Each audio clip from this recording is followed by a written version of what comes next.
Hello. ਸੋ ਤੁਹਾਡੇ ਆਪਣੇ channel ਤੇ ਤੁਹਾਡਾ ਸਾਰਿਆਂ ਦਾ ਫਿਰ ਤੋਂ ਬਹੁਤ-ਬਹੁਤ ਸਵਾਗਤ ਹੈ। ਜਿਵੇਂ ਕਿ ਤੁਹਾਨੂੰ ਪਤਾ ਹੈ ਕਿ ਮੈਂ ਇੱਕ ਸੀਰੀਜ਼ ਸ਼ੁਰੂ ਕੀਤੀ ਹੈ ਜਿਹਦਾ ਨਾਮ ਕੀ ਹੈ ਮੈਡੀਵਲ ਹਿਸਟਰੀ। ਠੀਕ ਹੈ ਜੀ, 712 ਤੋਂ ਲੈ ਕੇ 707 ਈਸਵੀ ਏਡੀ ਤੱਕ ਇਹ ਆਪਣੇ ਕੋਲੇ ਚੱਲਦੀ ਹੈ, ਜਿਹਦੇ ਵਿੱਚ ਹੁਣ ਤੱਕ ਆਪਾਂ ਕੀ ਪੜ੍ਹ ਚੁੱਕੇ। ਆਪਾਂ ਮੁਹੰਮਦ ਬਿਨ ਕਾਸਿਮ ਪੜ੍ਹ ਚੁੱਕੇ, ਮਹਿਮੂਦ ਆਫ ਗਜ਼ਨੀ ਪੜ੍ਹ ਚੁੱਕੇ ਤੇ ਮੁਹੰਮਦ ਗੌਰੀ ਪੜ੍ਹ ਚੁੱਕੇ। ਠੀਕ ਹੈ ਜੀ, ਜਿਹਦੇ ਵਿੱਚੋਂ ਆਪਾਂ ਨੇ ਸਭ ਤੋਂ ਫੇਮਸ ਬੈਟਲ ਆਫ ਜਿਹੜੀਆਂ ਤਰਾਇਨ ਦੀਆਂ ਬੈਟਲ ਸੀਗੀਆਂ ਦੋਨੇ 1191 ਤੇ 1192 ਦੇ ਵਿੱਚ, ਉਹ ਵੀ ਆਪਾਂ ਕਰ ਚੁੱਕੇ। ਮੈਂ ਤੁਹਾਨੂੰ ਕਰਵਾਇਆ ਕਿ 1191-92 ਦੇ ਵਿੱਚ ਇਹਦੇ ਨਾਲ ਚਾਰ ਬੰਦੇ ਲੜੇ ਸੀ। ਮਤਲਬ ਮਹਿਮੂਦ ਜਿਹੜਾ ਗੌਰੀ ਸੀਗਾ, ਗੌਰੀ ਦੇ ਨਾਲ ਚਾਰ ਜਣੇ ਲੜੇ ਸੀ। ਪਹਿਲਾ ਕੌਣ ਸੀ? ਕੁਤਬੁੱਦੀਨ ਐਬਕ, ਜੋ ਇਹਦਾ ਸੈਨਾਪਤੀ ਸੀ, ਗੁਲਾਮ ਸੀਗਾ ਤੇ ਜਮਾਈ ਸੀਗਾ। ਯਲਦੂਜ਼, ਕੁਵਾਚਾ ਤੇ ਲਾਸਟ ਆਪਣੇ ਕੋਲੇ ਬਖਤਿਆਰ ਖਿਲਜੀ। ਬਖਤਿਆਰ ਖਿਲਜੀ ਨੂੰ ਇਹਨੇ ਕੀ ਕਰਤਾ ਸੀਗਾ? ਬਖਤਿਆਰ ਖਿਲਜੀ ਨੂੰ ਇਹਨੇ ਕਿੱਧਰ ਭੇਜਿਆ? ਬੰਗਾਲ ਵਾਲੇ ਪਾਸੇ। ਬੰਗਾਲ ਵਾਲੇ ਪਾਸੇ ਜਿੱਤਣ ਭੇਜਿਆ ਤੇ ਕਹਿੰਦੇ ਨੇ ਨਾਲੰਦਾ ਦੇ ਵਿੱਚ ਜਾ ਕੇ ਇਹ ਬਿਮਾਰ ਹੋ ਗਿਆ। ਉੱਥੇ ਜਾ ਕੇ ਜਦੋਂ ਇਹਨੂੰ ਪਤਾ ਲੱਗਿਆ ਕਿ ਮੈਂ ਬਿਮਾਰ ਹੋ ਗਿਆ ਤਾਂ ਇਹਨੇ ਕਿਹਾ ਮੇਰਾ ਇਲਾਜ ਕਰੋ। ਤਾਂ ਉੱਥੇ ਲਗਭਗ ਸਾਰੇ ਹਿੰਦੂ ਸੀਗੇ। ਜਿਹੜੇ ਉਹ ਹਿੰਦੂ ਸੀਗੇ ਉਹਨਾਂ ਨੇ ਕੀ ਕੀਤਾ, ਆਪਣਾ ਜਿਹੜਾ ਗੁਰੂ ਸੀਗਾ ਨਾਲੰਦਾ ਯੂਨੀਵਰਸਿਟੀ ਦਾ, ਰਾਮ ਸ਼੍ਰੀ ਭਦਰ, ਉਹਨੂੰ ਕੀ ਭੇਜਿਆ ਕਿ ਇਹਨੂੰ ਠੀਕ ਕਰ ਦੇ। ਪਰ ਉਹਨੇ ਸ਼ਰਤ ਰੱਖਤੀ ਕਿ ਮੈਂ ਸਿਰਫ ਤਾਂ ਦਵਾਈ ਲਊਂਗਾ ਜੇ ਇਹ ਮੈਨੂੰ ਦਵਾਈ ਨਹੀਂ ਖਵਾਊਗਾ, ਐਂ ਠੀਕ ਕਰੂਗਾ।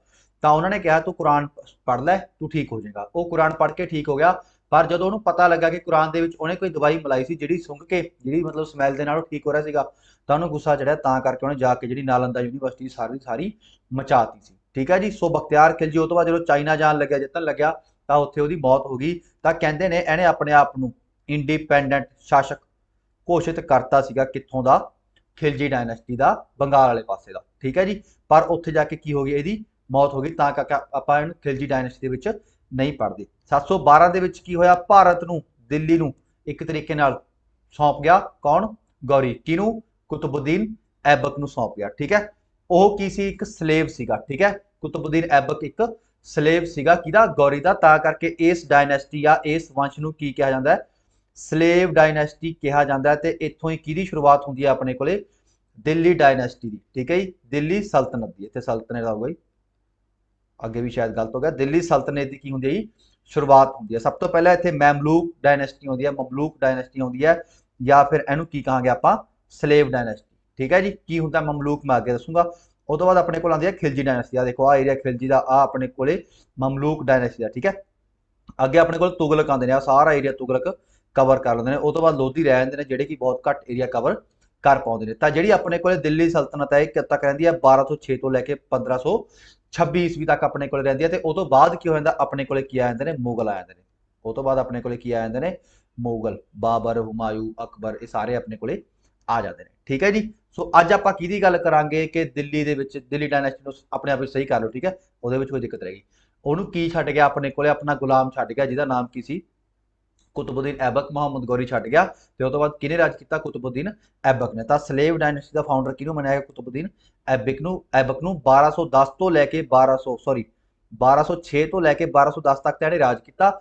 ਪਰ ਕਹਿੰਦੇ ਨੇ ਇਹ ਲੜਾਈ ਦੇ ਵਿੱਚ, ਜਦੋਂ 1192 ਦੇ ਵਿੱਚ ਤਰਾਨ ਦਾ ਯੁੱਧ ਹੋਇਆ ਸੀਗਾ, ਤਾਂ ਇਹ ਬਹੁਤ ਬਹਾਦਰੀ ਨਾਲ ਲੜਿਆ ਸੀਗਾ। ਤੇ ਉਦੋਂ ਦਾ ਹੀ ਇਹ ਭਾਰਤ ਦੇ ਵਿੱਚ ਇੱਕ ਤਰੀਕੇ ਨਾਲ ਸੀਗਾ। ਪਰ ਆਪਣੇ ਕੋਲੇ ਜਦੋਂ ਅਸਲ ਦੇ ਵਿੱਚ 1206 ਦੇ ਵਿੱਚ ਕੀ ਹੋਇਆ ਸੀਗਾ? ਮੁਹੰਮਦ ਗੌਰੀ ਉੱਥੇ ਜਾ ਕੇ ਮਰ ਗਿਆ ਸੀ, ਆਪਣਾ ਅਫਗਾਨਿਸਤਾਨ 'ਚ ਜਾ ਕੇ। ਉਦੋਂ ਇਹਨੇ ਇੱਕ ਤਰੀਕੇ ਨਾਲ ਕੀ ਕੀਤਾ? ਇੱਥੇ ਲਿਖਿਆ ਹੈ ਗਯਾਸੁਦੀਨ ਮਹਿਮੂਦ, ਜਿਹੜਾ ਕਿ ਨੈਫਿਊ ਸੀ ਕਿਹਦਾ? ਆਪਣੇ ਕੋਲੇ ਮੁਹੰਮਦ ਗੌਰੀ ਦਾ। ਮੁਹੰਮਦ ਗੌਰੀ ਦਾ ਨੈਫਿਊ, ਆਪਣਾ ਕੋਈ ਮੁੰਡਾ ਨਹੀਂ ਸੀ, ਉਹਦਾ ਸਿਰਫ ਇੱਕ ਭਤੀਜਾ ਸੀ ਜਿਹਦਾ ਨਾਮ ਕੀ ਸੀ? ਗਯਾਸੁਦੀਨ ਮਹਿਮੂਦ।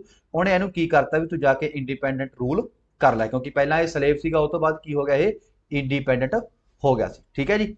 ਸੋ ਇਹ ਕਿੱਥੋਂ ਤੱਕ ਸੀ? 1192 ਤੋਂ ਲੈ ਕੇ, ਜਿਹੜੀ ਬੈਟਲ ਆਫ ਤਰਾਇਨ ਹੋਈ ਸੀ, ਉੱਥੋਂ ਦੀ ਲੈ ਕੇ ਇਹ ਹਜੇ ਭਾਰਤ ਦੇ ਵਿੱਚ ਹੀ ਸੀ। ਉਹ ਤੋਂ ਬਾਅਦ ਯਲਦੂਜ਼ ਕੌਣ ਸੀ? ਇਹ ਕਿੱਥੇ ਸੀ ਉਸ ਟਾਈਮ? ਮੈਂ ਤੁਹਾਨੂੰ ਦੱਸਿਆ ਸੀ ਨਾ, ਯਲਦੂਜ਼, ਕੁਬਾਚਾ, ਐਬਕ ਅਤੇ ਇੱਕ ਹੋਰ ਸੀਗਾ ਆਪਣੇ ਕੋਲੇ, ਯਲਦੂਜ਼, ਕੁਬਾਚਾ, ਐਬਕ ਤੇ ਖਿਲਜੀ। ਇਹ ਚਾਰਾਂ ਬਾਰੇ ਮੈਂ ਦੱਸ ਚੁੱਕਿਆ। ਯਲਦੂਜ਼ ਉਸ ਟਾਈਮ ਕਿੱਥੇ ਸੀ? ਗਜ਼ਨੀ ਦੇ ਵਿੱਚ। ਕੁਬਾਚਾ ਕਿੱਥੇ? ਸਿੰਧ ਤੇ ਕਾਬੁਲ ਦੇ ਵਿੱਚ ਸੀਗਾ। ਸੋ ਇਹਨੂੰ ਕੀ ਕਿਹਾ ਜਾਂਦਾ? ਹੋਰ ਮਮਲੂਕ ਡਾਇਨੈਸਟੀ ਵੀ ਕਿਹਾ ਜਾਂਦਾ, ਜਾਂ ਇਲਵਾਰੀ ਡਾਇਨੈਸਟੀ ਵੀ ਕਿਹਾ ਜਾਂਦਾ। ਇਹ ਆਪਣੇ ਕੋਲ ਕੌਣ ਸੀ? ਕੁਤਬੁੱਦੀਨ ਐਬਕ। ਸੋ ਇਹਨੂੰ ਮਮਲੂਕ ਡਾਇਨੈਸਟੀ ਕਿਉਂ ਕਿਹਾ ਜਾਂਦਾ? ਮਮਲੂਕ ਦੇਖੋ ਲਿਖਿਆ ਹੈ, term most commonly referring to non Arab. ਇਹ ਉਹਨਾਂ ਲਈ ਵਰਤਿਆ ਜਾਂਦਾ ਨੇ ਨੌਨ ਅਰਬ ਸੀਗੇ ਤੇ ਬਹੁਤ ਹੀ ਹਾਈ ਕੁਆਲਿਟੀ ਦੇ ਸਲੇਵ ਸੀ। ਸਲੇਵ ਦਾ ਮਤਲਬ ਇੱਥੇ ਇਹ ਨਹੀਂ ਜਿਹਦਾ ਆਪਾਂ ਭਾਂਡੇ ਮਜਾਉਂਦੇ ਆ।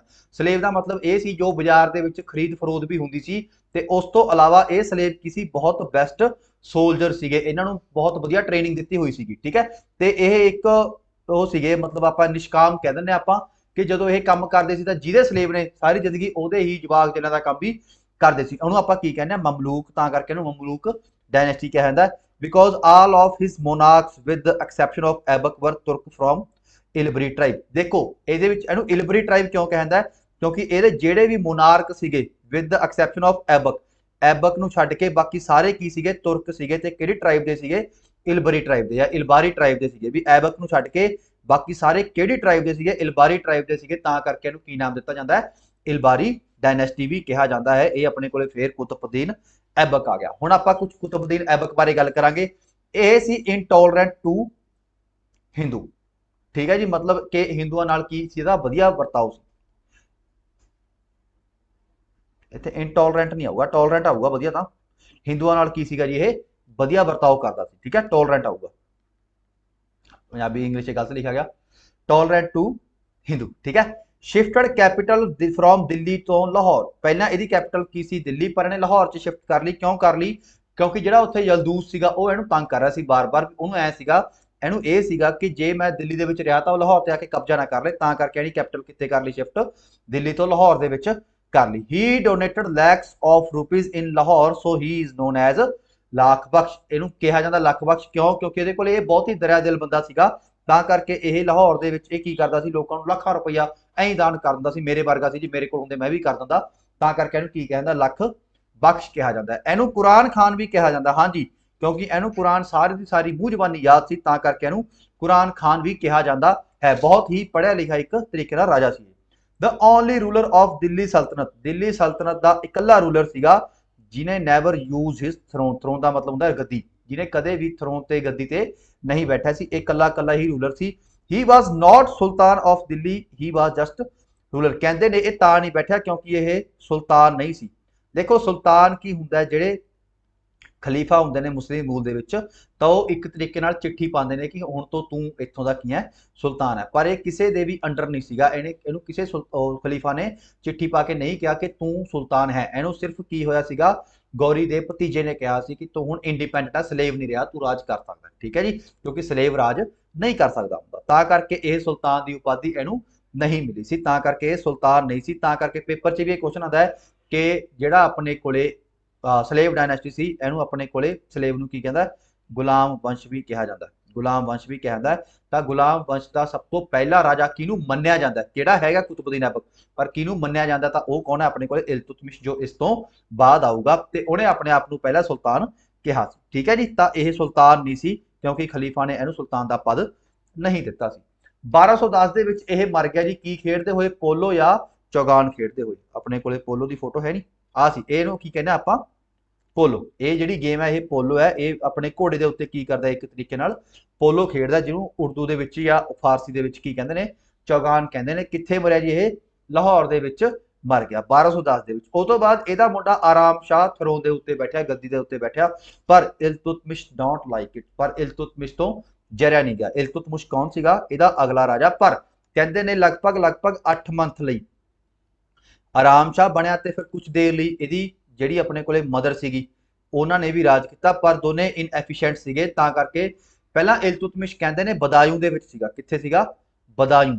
ਇਲਤੁਤਮਿਸ਼ ਬਦਾयूं ਦਾ ਕੀ ਸੀਗਾ, ਸਹੀ ਲਿਖ ਦੇਣਾ, BADAYU, ਬਦਾयूं ਦਾ ਗਵਰਨਰ ਸੀਗਾ। ਤਾਂ ਲੋਕਾਂ ਨੇ ਉਹਨਾਂ ਨੂੰ ਕਿਹਾ ਕਿ ਇਹ ਇਨਐਫੀਸ਼ੀਐਂਟ ਨੇ, ਤੂੰ ਆ। ਤਾਂ ਉਹਨਾਂ ਦੇ ਕਹਿਣ ਦੇ ਉੱਤੇ ਇਹ ਬਦਾयूं ਤੋਂ ਆਇਆ ਤੇ ਇਹਨੇ ਉਹਨੂੰ ਕੀ ਕਰਤਾ, ਆਰਾਮ ਸ਼ਾਹ ਨੂੰ ਹਰਾਤਾ। ਕਿੱਥੇ ਹਰਾਇਆ, 1211 ਦੇ ਵਿੱਚ ਬੈਟਲ ਆਫ ਜੂੰਦ ਦੇ ਵਿੱਚ, ਬੈਟਲ ਆਫ ਜੂੰਦ ਦੇ ਵਿੱਚ ਹਰਾਇਆ। ਇਹ ਕਿੱਥੇ ਹੈ ਜੀ, ਪੰਜਾਬ ਦੇ ਵਿੱਚ ਹੈ। ਇਲਤੁਤਮਿਸ਼ ਡਿਫੀਟਡ ਆਰਾਮ ਸ਼ਾਹ ਐਂਡ ਨੈਕਸਟ ਰੂਲਰ ਵਾਜ਼ ਇਲਤੁਤਮਿਸ਼। ਤਾਂ 1210 ਦੇ ਵਿੱਚ ਉਹ ਮਰ ਗਿਆ। 1211 ਦੇ ਵਿੱਚ ਇਹਨੇ, ਜਿਹਨੂੰ ਬਾਗਾਈ ਜੂੰਦ ਵੀ ਕਹਿੰਦੇ ਨੇ, ਤਾਂ ਉਸ ਲੜਾਈ ਦੇ ਵਿੱਚ ਆਰਾਮ ਸ਼ਾਹ ਨੂੰ ਕੀ ਕਰਤਾ, ਹਰਾਤਾ, ਠੀਕ ਹੈ ਜੀ। ਤੇ ਉਸ ਤੋਂ ਬਾਅਦ ਜਿਹੜਾ ਇਲਤੁਤਮਿਸ਼ ਸੀਗਾ, ਇਹ ਅੱਗੇ ਕਿਹਦਾ ਜਮਾਈ ਸੀਗਾ, ਆਪਣੇ ਕੋਲੇ ਕੁਤਬੁਦੀਨ ਐਬਕ ਦਾ ਜਮਾਈ ਵੀ ਸੀ ਤੇ ਸਲੇਵ ਵੀ ਸੀ, ਦੋਨੇ ਚੀਜ਼ਾਂ ਹੀ ਸੀਗਾ। ਜਿਵੇਂ ਉਹ ਉਹਦਾ ਸੀਗਾ, ਗੌਰੀ ਦਾ ਸੀਗਾ, ਤੇ ਇਹ ਉਹਦਾ ਸੀਗਾ, ਕੁਤਬੁਦੀਨ ਐਬਕ ਦਾ ਸੀਗਾ। ਤਾਂ ਇੱਥੇ ਕੀ ਹੋ ਗਿਆ, ਉਹ ਮਰ ਗਿਆ ਆਰਾਮ ਸ਼ਾਹ। ਤਾਂ ਉਸ ਤੋਂ ਬਾਅਦ ਨਵਾਂ ਜਿਹੜਾ ਰਾਜਾ ਆ ਗਿਆ, ਉਹ ਕੌਣ ਆ ਗਿਆ ਜੀ, ਇਲਤੁਤਮਿਸ਼। ਇਹਦੇ ਬਾਰੇ ਆਪਾਂ ਅੱਗੇ ਪੜਾਂਗੇ। ਪਰ ਮੈਂ ਤੁਹਾਨੂੰ ਕਰਵਾਇਆ ਸੀ ਕਿ ਦਿੱਲੀ ਸਲਤਨਤ ਦੇ ਵਿੱਚ ਕੀ ਹੋਇਆ,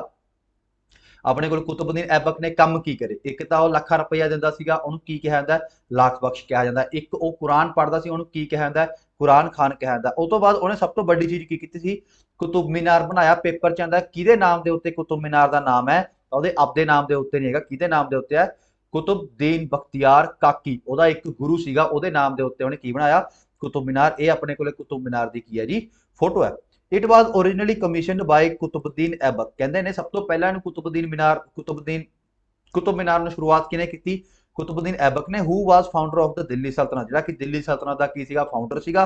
ਅਰਾਊਂਡ 1192-93 ਦੇ ਵਿੱਚ ਉਹਨੇ ਸਟਾਰਟ ਕੀਤੀ as a voice victory of victory tower. मतलब की है जित की निशानी ਦੇ ਵਿੱਚ ਉਹਨੇ ਕੀ ਕੀਤਾ, ਕਦੋਂ ਪੇਪਰ ਚ ਆਂਦਾ ਕਦੇ ਕਦੇ ਕਿ 1192 ਜਾਂ 93 ਦੇ ਵਿੱਚ ਉਹਨੇ ਸ਼ੁਰੂ ਕਰਤਾ ਸੀਗਾ। ਠੀਕ ਹੈ ਜੀ। ਉਹਦਾ ਪਹਿਲਾ ਫਲੋਰ ਹੀ ਬਣਾਇਆ ਤੇ ਮਰ ਗਿਆ। ਉਹਦਾ ਪਹਿਲਾ ਫਲੋਰ ਹੀ ਉਹਨੇ ਸਿਰਫ ਬਣਾਇਆ ਸੀ ਤੇ ਮਰ ਗਿਆ। ਜਿਹੜੇ ਬਾਕੀ ਦੇ ਦੋ ਫਲੋਰ ਸੀ ਉਹ ਕਿਹਨੇ ਖਤਮ ਕੀਤੇ, ਇਲਤੁਤਮਿਸ਼ ਨੇ ਬਣਵਾਏ ਸੀ। ਠੀਕ ਹੈ ਜੀ। ਪਹਿਲਾ ਫਲੋਰ ਬਣਵਾਇਆ ਤੇ ਮਰ ਗਿਆ, ਬਾਕੀ ਦੇ ਦੋ ਕਿਹਨੇ ਬਣਵਾਏ, ਇਲਤੁਤਮਿਸ਼ ਨੇ ਬਣਵਾਏ। ਇਨ 1638 ਕਿੰਗਡਮ ਆਫ ਫਿਰੋਜ਼ ਸ਼ਾਹ ਤੁਗਲਕ 1368 ਦੇ ਵਿੱਚ ਫਿਰੋਜ਼ ਸ਼ਾਹ ਤੁਗਲਕ ਦਾ ਵੰਸ਼ ਆਇਆ। ਜਦੋਂ ਆਪਾਂ ਤੁਗਲਕ ਡਾਇਨੈਸਟੀ ਪੜਾਂਗੇ ਤਾਂ ਉਦੋਂ ਇੱਕ ਰਾਜਾ ਆਇਆ ਫਿਰੋਜ਼ ਸ਼ਾਹ ਤੁਗਲਕ। ਠੀਕ ਹੈ ਜੀ। ਇਹਨੇ ਕੁਤੁਬ ਮੀਨਾਰ ਦੁਬਾਰਾ ਕੀ ਬਣਾਇਆ, ਠੀਕ ਹੈ ਜੀ। ਕੁਤੁਬ ਮੀਨਾਰ ਵਾਸ ਡਿਸਟਰਕਟਡ ਬਾਈ ਨੈਚੁਰਲ ਕੌਜ਼, मतलब ਕੀ ਹੈ, ਭੂਚਾਲ ਵਗੈਰਾ ਦੇ ਨਾਲ ਕੀ ਹੋ ਗਿਆ ਸੀ, ਕੁਤੁਬ ਮੀਨਾਰ ਖਰਾਬ ਹੋ ਗਿਆ ਸੀ, ਤਾਂ ਕਰਕੇ ਇਹਨੇ ਰਿਪੇਅਰ ਕਰਵਾਇਆ ਤੇ ਇੱਕ ਫਲੋਰ ਹੋਰ ਬਣਾਤਾ। ਤਿੰਨ ਹੋ ਗਏ ਸੀਗੇ ਤੇ ਇੱਕ ਫਲੋਰ ਇਹਨੇ ਕੀ ਕਰਤਾ ਜੀ, ਹੋਰ ਬਣਾਤਾ।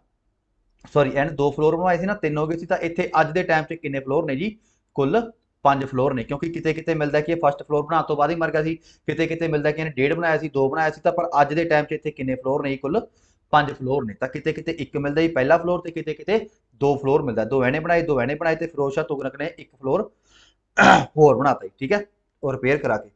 ਉਹ ਤੋਂ ਬਾਅਦ ਕੀ ਹੋਇਆ, ਜਿਹੜੀ ਆਹ ਹੈ ਜੀ ਆਪਣੇ ਕੋਲ, ਇਹ ਕੁਵਤ ਉਲ ਮੋਸਕ ਹੈ, ਕੁਵਤ ਉਲ ਮਸਜਿਦ। ਠੀਕ ਹੈ ਜੀ। ਤਾਂ ਭਾਰਤ ਦੇ ਵਿੱਚ ਪਹਿਲੀ ਬਣਨ ਵਾਲੀ ਮਸਜਿਦ ਕਿਹੜੀ ਸੀਗੀ, ਉਹ ਸੀ ਕੁਵਤ ਉਲ ਮਸਜਿਦ, ਜਿਹੜੀ ਕਿੱਥੇ ਹੈ, ਇਹ ਕੁਤੁਬ ਮੀਨਾਰ ਦੇ ਵਿੱਚ ਹੈ। ਜਦੋਂ ਤੁਸੀਂ ਦਿੱਲੀ ਦੇ ਵਿੱਚ ਕੁਤੁਬ ਮੀਨਾਰ ਦੇਖੋਗੇ ਤਾਂ ਉੱਥੇ ਇੱਕ ਏਰੀਆ ਹੈ ਜਿਹਦੇ ਵਿੱਚ ਬਹੁਤ ਕੁਝ ਬਣਿਆ ਹੋਇਆ। ਉੱਥੇ ਇੱਕ ਅਲਾਈ ਦਰਵਾਜ਼ਾ ਵੀ ਆ, ਅਲਾਈ ਮੀਨਾਰ ਵੀ ਆ, ਉਹ ਮੈਂ ਤੁਹਾਨੂੰ ਅੱਗੇ ਲੈਕਚਰ ਦੇ ਵਿੱਚ ਦੱਸੂਗਾ। ਠੀਕ ਹੈ ਜੀ।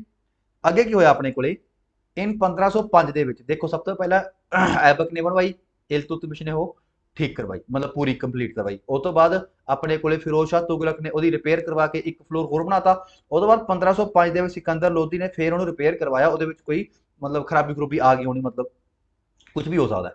ਰੋਬਰਟ ਸਮਿਥ, ਉਸ ਤੋਂ ਬਾਅਦ 1903 ਦੇ ਵਿੱਚ ਫੇਰ ਭੂਚਾਲ ਆਇਆ ਤੇ ਰੋਬਰਟ ਸਮਿਥ ਨੇ ਕੀ ਕੀਤਾ, 1903 ਦੇ ਵਿੱਚ ਉਹ ਮੇਜਰ ਸੀਗਾ, ਇਹ ਕੀ ਸੀਗਾ, ਇੱਕ ਮੇਜਰ ਸੀਗਾ ਅੰਗਰੇਜ਼ਾਂ ਦਾ। ਉਹਨੇ 1903 ਦੇ ਵਿੱਚ ਫੇਰ ਰਿਪੇਅਰ ਕਰਵਾਈ। ਹੁਣ ਅੱਜ ਕੱਲ ਉਹਦੇ ਵਿੱਚ ਕਿੰਨੇ ਫਲੋਰ ਨੇ, 5 ਫਲੋਰ ਨੇ, ਤੇ ਲਗਭਗ 73 ਮੀਟਰ ਕੀ ਆ ਉਹਦੀ ਉਚਾਈ ਹੈ। Qutub Minar was inspired from the minaret of Jam. किते नहीं मिलना है क्वेश्चन कि कुतुब मीनार कित्थों इंस्पायर्ड है, मीनारत ऑफ जाम ये कित्थे, अफगानिस्तान दे विच। आ देखो, ये अपने कोले की है मीनारत ऑफ जाम, ये ढहन वाली है जी, इत्थे नदी बहदी है, किसी टाइम भी ढह सकती है। ठीक है, यूनैस्को की हैरीटेज साइट है, यूनैस्को की हैरीटेज साइट है। जिन्होंने पता यूनैस्को की फुल फॉर्म है थले कमेंट करे। ठीक है। कुवत ul Islam was also near Qutub Minar, Qutub Minar के कॉम्पलैक्स के विच ही है, ਉਹਦੇ ਨੀਅਰ है। ऐ मान के चलो ਕਿਹੜੀ ਕੁਵਤ ਉਲ ਇਸਲਾਮ, ਜਿਹੜੀ ਆਪਾਂ ਹੁਣੀ ਪੜ੍ਹ ਕੇ ਹਟਿਆ, ਆਹ ਵਾਲੀ ਮਸਜਿਦ, ਇਹ ਭਾਰਤ ਵਿੱਚ ਬਣਨ ਵਾਲੀ ਪਹਿਲੀ ਮਸਜਿਦ ਸੀ। ਇਹ ਤੋਂ ਇਲਾਵਾ ਇਹਨੇ, ਮੈਂ ਤੁਹਾਨੂੰ ਪਹਿਲਾਂ ਕਰਵਾਇਆ ਹੈ, 2.5 ਦਿਨ ਦਾ ਝੌਂਪੜਾ ਵੀ ਬਣਵਾਇਆ ਸੀਗਾ। ਠੀਕ ਹੈ, 2.5 ਦਿਨ ਦਾ ਝੌਂਪੜਾ ਵੀ ਕਿੱਥੇ, ਅਜਮੇਰ ਦੇ ਵਿੱਚ ਇਹਨੇ ਹੀ ਬਣਵਾਇਆ ਸੀਗਾ। ਕਹਿੰਦੇ ਨੇ ਕਿਸੇ ਸਕੂਲ ਨੂੰ ਤੋੜ ਤਾੜ ਕੇ ਆ ਸਕੂਲ ਨੂੰ ਹੀ ਇਹਨੇ ਬਦਲਤਾ ਸੀਗਾ। ਠੀਕ ਹੈ ਜੀ। ਇਟ ਵਾਜ਼ ਫਸਟ ਮਸਜਿਦ ਇਨ ਇੰਡੀਆ, ਇਹ ਪਹਿਲੀ ਮਸਜਿਦ ਸੀ ਭਾਰਤ ਦੇ ਵਿੱਚ। देयर इज अ लो ਸਤੰਭ, ਇੱਥੇ ਇੱਕ ਲੋ ਸਤੰਭ ਵੀ ਹੈ, ਆਹ ਵਾਲਾ ਲੋ ਸਤੰਭ ਹੈ। ਠੀਕ ਹੈ ਜੀ, ਆਹ ਵਾਲਾ ਲੋ ਸਤੰਭ ਹੈ। ਕਹਿੰਦੇ ਨੇ ਇੱਥੇ ਕੁਰਾਨ ਦੀਆਂ ਆਇਤਾਂ ਵੀ ਬਣਾਈਆਂ ਹੋਈਆਂ। ਜਿਹੜਾ ਕੁਤੁਬ ਮੀਨਾਰ ਹੈ ਉਹਦੇ ਉੱਤੇ ਜਿਹੜੀਆਂ ਆਇਤਾਂ ਨੇ, ਉਹ ਇਸਲਾਮ ਧਰਮ ਦੇ ਵਿੱਚ ਹੁੰਦੀਆਂ ਨੇ, ਉਹ ਵੀ ਨਾਲ ਨਾਲ ਲਿਖਵਾਈਆਂ ਹੋਈਆਂ ਨੇ। ਇਹ ਸਾਰਾ ਕਿਹਦੇ ਬਾਰੇ ਸੀਗਾ, ਕੁਤੁਬਦੀਨ ਐਬਕ ਦੇ ਬਾਰੇ। ਇਹ ਤੋਂ ਬਾਅਦ ਆਪਾਂ ਕਿਹਦੇ ਬਾਰੇ ਪੜਾਂਗੇ, ਇਲਤੁਤਮਿਸ਼ ਦੇ ਬਾਰੇ ਪੜਾਂਗੇ। ਜਿਹਨੂੰ ਇਲਤੁਤਮਿਸ਼ ਦਾ ਪੂਰਾ ਨਾਮ ਪਤਾ ਥੱਲੇ ਕਮੈਂਟ ਕਰਕੇ ਜਰੂਰ ਦੱਸੇ। Thank you very much.